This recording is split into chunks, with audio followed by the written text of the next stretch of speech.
오늘은 사도행전 강의 23번째 시간으로 이방인 고넬료라는 제목으로 하나님 말씀 전할 때에 크신 은혜가 있기를 주의 이름으로 간절히 축원합니다. 이 사도행전 10장은 이 고넬료라는 이 로마 군대의 백부장이 어떻게 예수 그리스도를 영접하게 됐는가를 기록하고 있습니다. 이 고넬료라는 이름의 뜻은 뿔인데요. 그는 가이사랴의 이달리아 부대의 백부장이었습니다. 이 본문에 나오는 이달리아 부대가 오늘날로 하면 이탈리아 정도 되겠죠. 그 사람들은 순수한 로마 혈통의 이탈리아 사람. 그러니까 이 이달리아 부대원들은 유대인과 전혀 상관없는 이탈리아 사람들입니다. 이 고넬료라는 이름은 로마인들 가운데 흔한 이름으로 특별히 고대 귀족 가문 가운데 몇몇 이 이름을 찾아볼 수 있습니다. 그렇기 때문에 이 고넬료는 상당한 지위에 있는 군대 장관이었죠. 우리가 마태복음 8장 10절에도 보면 예수님 당시에 예수님께 큰 칭찬을 들은 백부장이 있었습니다.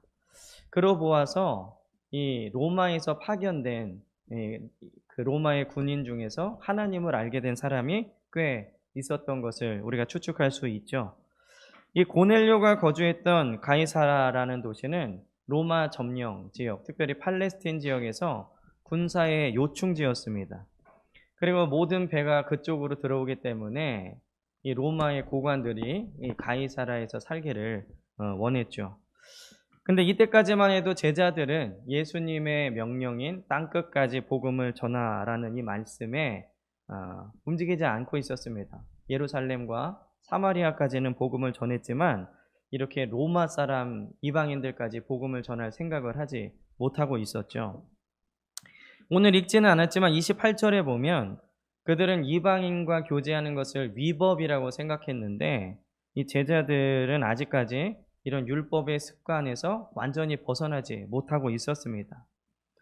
오늘 이 이방인 고넬료와 그리고 그에게 복음을 전하기 위해 그의 집으로 떠나는 베드로의 이야기를 통해 큰 은혜 받는 귀한 시간이 되시기를 주의 이름으로 간절히 축원합니다. 그렇다면 오늘 말씀을 통해서 우리가 받을 은혜는 무엇이냐? 첫째는 이방인 고넬료의 삶입니다.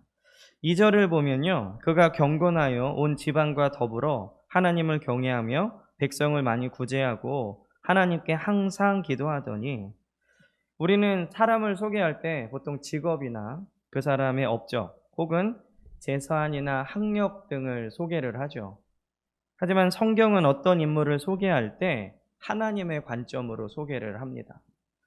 오늘 성경이 고넬료를 어떻게 소개하고 있냐면 그가 경건한 사람이다라고 소개를 하고 있습니다. 이것은 하나님께서요 고넬료라는 사람을 경건한 사람으로 보셨다라는 의미죠. 우리는 사람들의 평가에 대해서는 굉장히 많이 신경을 쓰지만 정작 하나님께서 나를 어떻게 바라보시는가에 대해서 무관심하면 안 됩니다. 오늘 우리는 고넬료에 대한 성경의 소개를 보면서 나는 과연 지금 하나님께 어떤 평가를 받고 있는가 고민하면서 묵상해 봐야 합니다. 고넬료처럼 하나님께 경건한 사람이라 인정받는 우리 귀한 베델교회 성도님들이 되시기를 주의 이름으로 간절히 축원합니다. 그렇다면 이 고넬료에게 나타난 경건의 모습들은 어떤 것들이 있느냐? 첫째는 그는 온 지방과 더불어 하나님을 경외했습니다.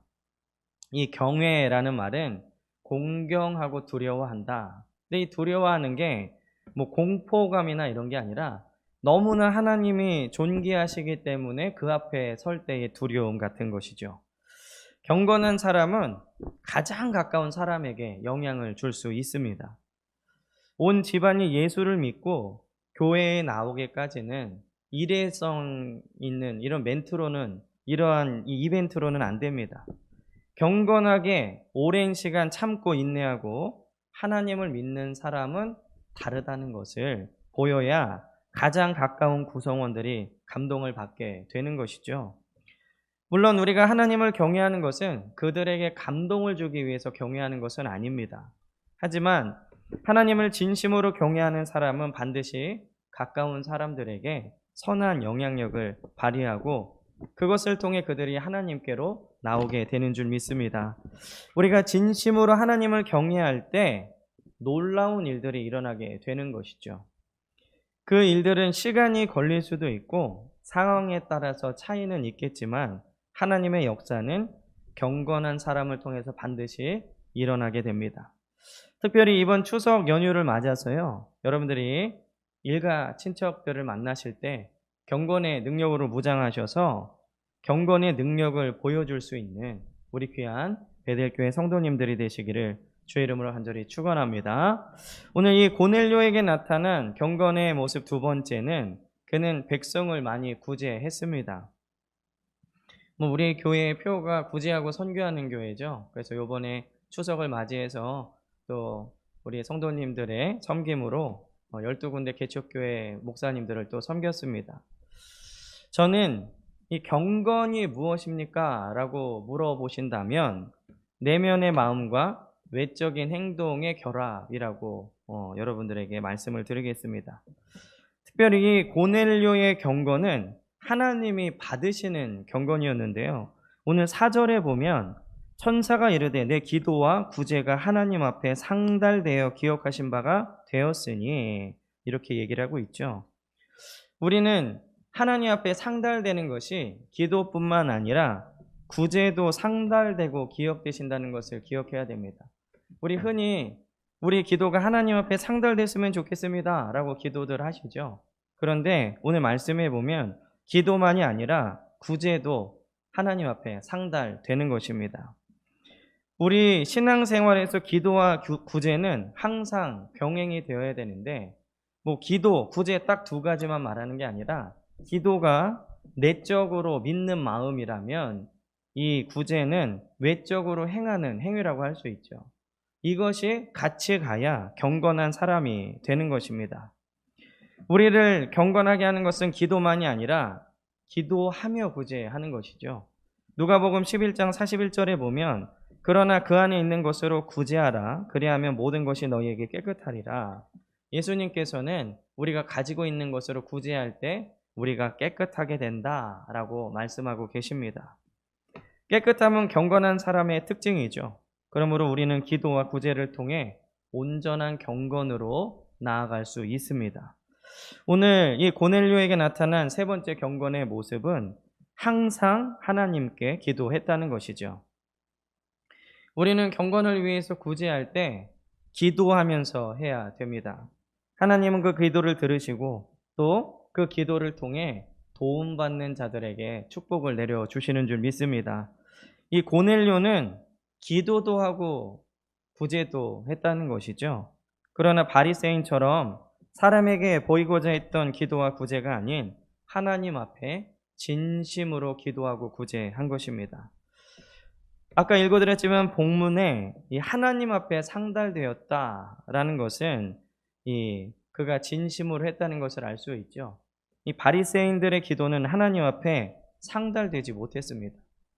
그러므로 기도는 경건의 필수입니다. 기도를 통해 하나님과 교제하고 또 나를 돌아볼 수 있고 하나님의 마음을 읽을 수 있기 때문이죠.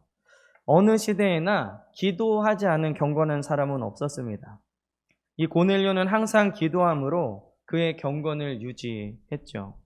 기도는 어려울 때, 고난이 있을 때, 그리고 필요할 때만 하는 것이 아니라 오늘 이 고넬료처럼 하나님께 항상 기도하더니 좋을 때나 싫을 때나 많이 있을 때나 적게 있을 때나 언제나 하나님께 기도하시는 저와 여러분들 되시기를 주의 이름으로 간절히 축원합니다. 오늘 두 번째로는 고넬료의 경건이 이끈 복입니다. 이 고넬료는 경건한 사람이었는데요. 그는 바리새인들처럼 사람들에게 인정받는 경건이 아니라 하나님께 인정받는 경건이었습니다. 저는 우리 베델교회 성도님들이 경건해지실 뿐만 아니라 그 경건이 하나님께도 인정받는 은혜가 있으시기를 주의 이름으로 간절히 축원합니다. 그런데 이 고넬료는 비록 이방인이었지만 그의 경건은 하나님의 주목을 끌기에 부족하지 않았습니다. 그리고 마침내 고넬료의 경건은 놀라운 축복으로 그를 안내했습니다. 그렇다면 오늘 고넬료의 경건은 그를 어떤 복으로 이끌었는가? 우리가 첫 번째로는 고넬료의 경건의 모습을 봤죠.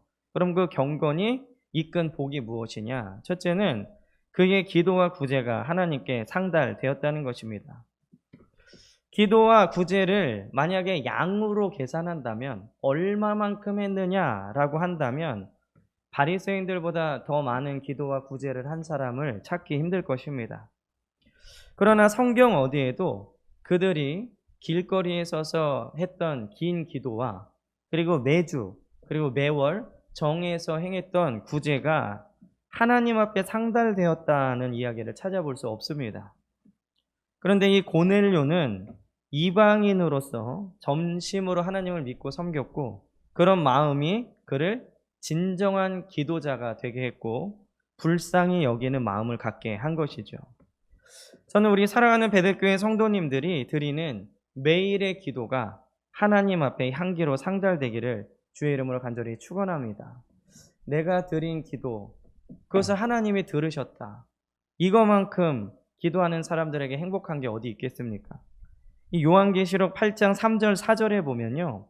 또 다른 천사가 와서 제단 곁에 서서 금향로를 가지고 많은 향을 받았으니 이는 모든 성도의 기도와 합하여 보좌 앞 금 제단에 드리고자 함이라. 향연이 성도의 기도와 함께 천사의 손으로부터 하나님 앞으로 올라가는지라. 요한계시록을 보면 성도들의 기도는 하나님의 그 제단 위에 드려지는 향기가 된다라고 얘기를 하고 있습니다.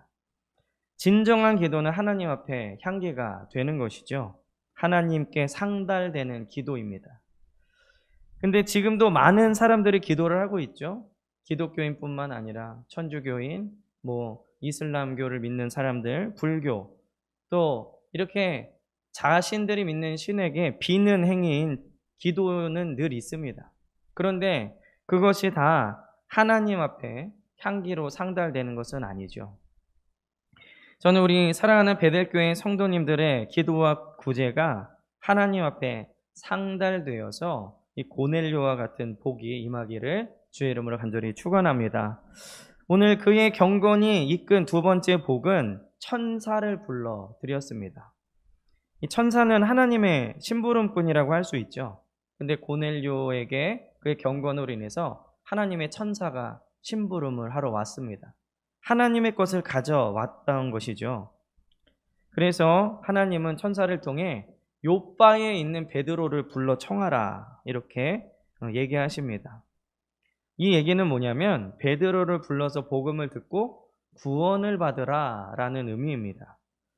고넬료가 항상 기도하고 구제에 힘쓴 사람이긴 하지만 이것으로 구원받기에는 아직 모자랐습니다. 왜냐하면 고넬료가 알고 있는 하나님은 이 구약의 율법의 하나님이기 때문에 아직은 구원을 받지 못한 것이죠.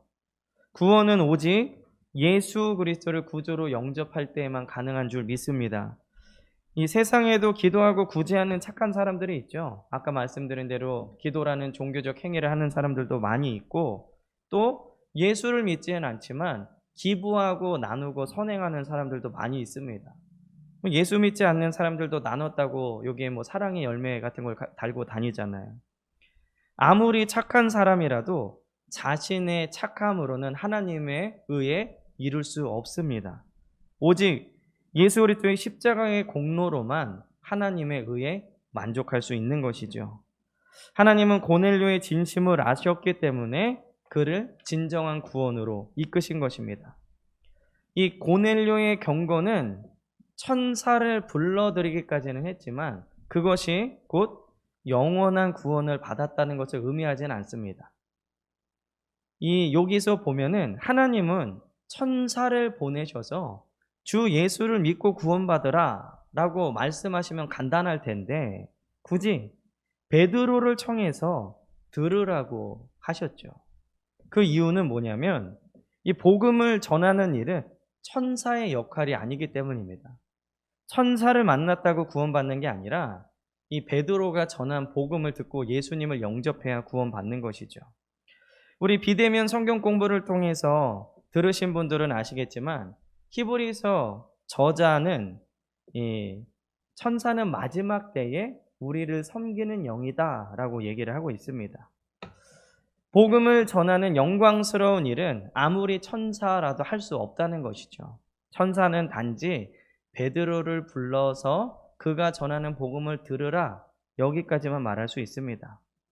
이 복음을 전하는 영광스러운 일은 오직 하나님의 형상으로 지음받고 예수님이 우리를 위해 죽으실 정도로 사랑을 받은 사람들만이 할 수 있는 일이죠. 우리는 복음을 전하는 영광스러운 성도로 부름받은 자들인 줄 믿습니다. 복음을 전하는 것은 우리가 많이 찬양하는 천사도 흠모하는 일입니다. 가장 위대한 천사라도요, 복음을 전하는 일은 할 수 없습니다. 이번 추석에 그 영광스러운 하나님의 일에 동참하시는 귀한 우리 베델교회 성도님들 되시기를 주의 이름으로 간절히 축원합니다. 이 고넬료의 경건이 이끈 세 번째 축복은 베드로를 초청하게 됐다는 것이죠. 7절을 보면요, 고넬료가 얼마나 하나님 말씀에 순종한 사람인지 알 수 있습니다. 7절 보면 이튿날 마침 말하던 천사가 떠남에 고넬료가 집안 하인 둘과 부하 가운데 경건한 사람 하나를 불러 천사의 말을 듣고요, 천사가 떠나자마자 하인들을 불렀습니다. 그래서 베드로를 불러오라 라고 얘기를 하고 있는 것이죠. 하루 이틀 묵상하고 생각한 다음에 순종한 게 아니라 천사가 떠난 다음에 즉시 순종했습니다. 한시라도 빨리 하나님께서 하시는 말씀을 듣기 위해 순종한 것이죠. 우리는 순종을 뒤로 미루면 안 됩니다. 말씀하시는 즉시 순종해야 될 줄 믿습니다. 이 고넬료는 베드로를 이 집에 초청하기 위해서 부하를 보내는데 아무나 보내지 않았죠. 여기 보면 하인 둘과 부하 가운데 경건한 사람, 아무한테나 이 베드로를 부르는 일을 시키지 않았다는 것입니다. 부하 중에서도 경건한 사람을 보냈죠. 베드로를 부르는 일조차도 하나님은 경건한 사람을 쓰신다는 것을 알 수 있습니다. 세속적이면서 경건하지 않은 사람을 보냈다가 일을 망칠 수 있기 때문에 그렇죠. 저희가 다음 주에도 계속 보겠지만 이 고넬료의 경건으로 인해서 베드로를 초청하게 됐고, 그리고 그 집에 속한 모든 사람들이 참된 구원으로 인도받게 됩니다. 오늘 우리가 하나님의 말씀대로 경건하게 살아갈 때 하나님은 우리에게 복을 주십니다. 고넬료가 그의 경건으로 당시 이방인으로는 상상할 수 없는 구원의 복을 받은 것처럼 오늘 우리의 경건도 놀라운 하나님의 복이 임하는 통로가 될 줄 믿습니다. 마지막으로는 베드로의 환상인데요. 이 9절 이후에 보면 이 베드로가 지붕에 올라가서 기도할 때 환상을 보게 되죠. 이 천사의 음성을 듣고 나는 고넬료는 즉시 부하들을 이 베드로에게 보냈습니다. 오늘 9절 말씀에 보면 이 절묘한 하나님의 타이밍이 나오는데 9절에 보면 이튿날 그들이 길을 가다가 그 성에 가까이 갔을 그때에 베드로가 기도하려고 지붕에 올라가니 베드로가 기도하는 시간에 맞춰서 고넬료의 부하들이 요빠 성 가까이 도착하게 된 것이죠. 성경은 모든 것이 때가 있음을 계속해서 이야기하고 있습니다. 때가 참에 예수님이 여자에게서 나게 하셨고 아브라함과 약속하신 때가 되니 이스라엘이 애굽에서 엄청나게 번성하게 되었습니다. 하만이 모르드게를 죽이려고 계략을 짰을 때 아하수에로 왕이 왕궁 일기를 읽었고, 그리고 오늘 이 베드로가 만약에 기도하기 전에 고넬료의 부하들이 왔다면 그들을 따라가지 않았을 것입니다. 하나님의 시간은 정확합니다. 기도 응답의 시간, 그리고 사람과 만나는 시간. 만약에 저와 여러분들이 다른 시대에 혹은 다른 나라에 태어났다면 만나지 못했겠죠. 이 모든 역사가 이루어지는 시간, 모든 것을 하나님께서 주관하십니다. 그리고 그 시간은 한치의 오차도 없이 정확하죠. 오늘 기도의 응답을 기다리고 계시다면 하나님은 정확한 시간에 여러분들에게 응답하실 줄 믿습니다. 오늘 이 베드로의 환상을 통해서 우리가 알 수 있는 것은 무엇이냐? 첫째는 베드로는 지붕으로 올라갔습니다. 오늘 9절에 보면요. 이튿날 그들이 길을 가다가 그 성 가까이 갔을 그때에 베드로가 기도하려고 지붕에 올라가니 그 시각은 제6시더라. 이 지붕에 올라갔다는 것은 무엇을 의미합니까? 지붕은 개인적으로 하나님과 만나는 장소를 의미합니다. 이 베드로가 거했던 이 무두장이 시몬의 집은 사람들로 북적이었죠. 그래서 베드로는 제6시의 지붕으로 올라갔습니다. 이 유대 시간은 지금 시간으로 계산하면 6을 더하면 되는데 오늘날로 하면은 12시 점심시간이죠. 근데 오늘 10절에 보면 시장에 하여 먹고자 했지만 기도를 게을리하지 않았습니다. 배고프지만 준비할 동안에 올라가서 기도하러 간 것이죠. 이 지붕 밑에는 음식이 준비되고 있으며 사람들이 바쁘게 움직이고 있었습니다.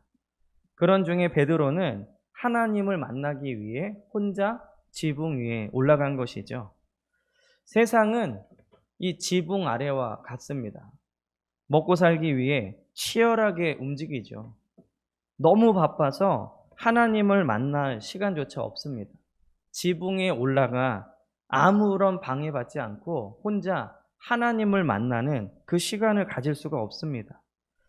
우리는 비록 그런 세상 속에 살아가고 있지만 베드로처럼 시간을 내서 지붕으로 올라가야 합니다. 지붕 밑의 일은 잠깐 관심을 끄고 지붕에 올라가서 하나님을 만나야 된다는 것이죠. 우리 이러한 시간을 갖고 하나님과의 만남을 주기적으로 정기적으로 가지시는 여러분들 되시기를 주의 이름으로 간절히 축원합니다. 이 베드로의 환상을 통해 알 수 있는 두 번째는 지붕에 올라가자 하늘이 열렸습니다. 오늘 11절에 보니까 하늘이 열리며 한 그릇이 내려오는 것을 보니 큰 보자기 같고 내 귀를 메어 땅에 드리웠더라. 베드로가 지붕에 올라갔죠. 그것은 하나님과의 만남을 위한 시간이었습니다. 그러자 하늘이 열리고 내 귀퉁이가 묶인 보자기가 내려왔죠. 근데 어떤 분들은 이 보자기를 교회의 상징이라고 말하기도 합니다. 왜냐하면 12절에 보면 그 안에는 온갖 종류의 짐승이 들어있었기 때문이죠. 근데 이 베드로의 대답을 보면 유대인들이 부정하다고 생각하는 동물들, 만지지도 않고 먹지도 않은 그런 동물들로 가득하다라고 추측할 수 있습니다. 이 비유는 뭐냐면요. 우리도 예수 그리스도를 믿기 전에는 멸망받을 사람들, 지옥 갈 부정한 사람들이었지만 이제 예수 그리스도의 십자가의 공로로 하나님의 보자기 안에 들어갈 수 있는 거룩한 백성이 된 것입니다. 그리고 또 이 보자기에 내 귀퉁이가 묶였다는 것은 가장 안전한 상태를 말하는 것이죠. 어떤 물건들을 가득 싣기 위해서 세 쪽이나 두 쪽만 이렇게 드는 것은 불안할 수 있습니다. 그러나 내 귀퉁이를 묶으면 가장 안전한 상태죠. 무거운 것들은 가운데로 몰리고 떨어지지 않게 되는 것입니다. 우리가 구원의 백성으로서 주 안에 거하는 것보다 더 안전한 상태는 없습니다. 우리의 영혼은 주님으로 인해서 영원히 구원받은 줄 믿습니다. 그리고 그 구원은 절대로 떨어지지 않는 영원한 구원인 것이죠.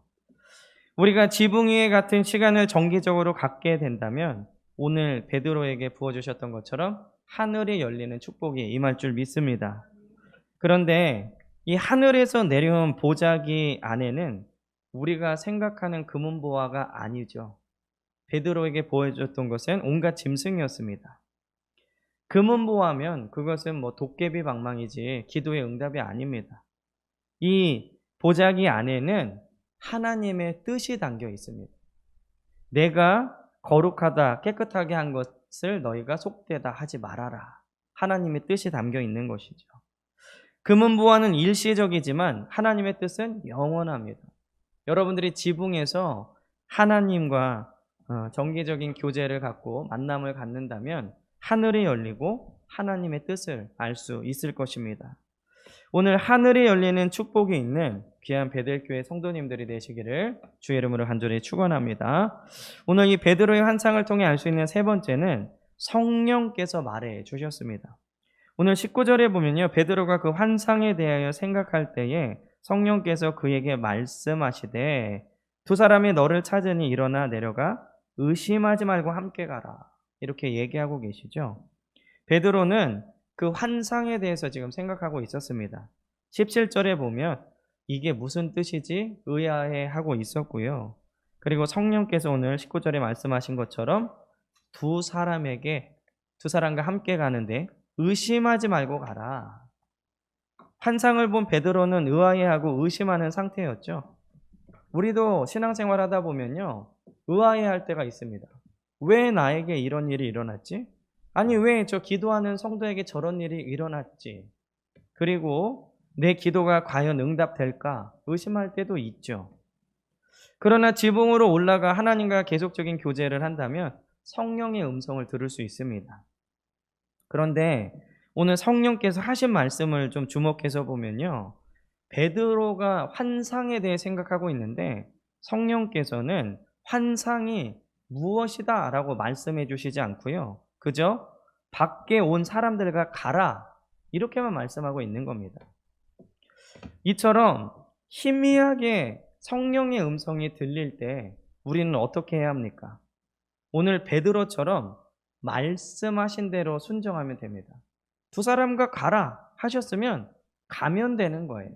환상의 의미가 뭐지? 내가 어떻게 해야 되지? 이런 거 고민할 게 아니라 성령께서 말씀하신 대로 두 사람에게 가라고 하셨으면 거기까지 가면 됩니다. 그러면 우리가 다음 주에 볼 본문처럼 그곳에서 또 성령께서 하시는 일들을 경험하게 되는 것이죠. 이 성령의 음성에 순종한 베드로를 통해 고넬료의 집이 어떻게 됐는지 우리 다음 주에 살펴볼 것입니다. 지붕에 올라가 하늘이 열리고 성령의 음성을 들어도요, 우리가 모든 것을 알 수 있는 것은 아닙니다. 한 번에 다 알려주시지 않고요, 차근차근 조금씩, 그래야 하나님과 계속적으로 교제를 갖기 때문에 하나님은 그렇게 알려주시죠. 고넬료는 경건한 사람이었습니다. 기도하며 구제함으로 경건의 능력을 잃지 않았죠. 그리고 그 경건이 고넬료에게 놀라운 축복을 가져다 주었습니다. 오늘 사랑하는 우리 베델교회 성도님들은 경건의 모양만 있는 것이 아니라 경건의 능력을 가지고 승리하시는 이번 추석 연휴와 참된 그리스도인이 되시기를 주 이름으로 간절히 축원합니다. 기도하겠습니다.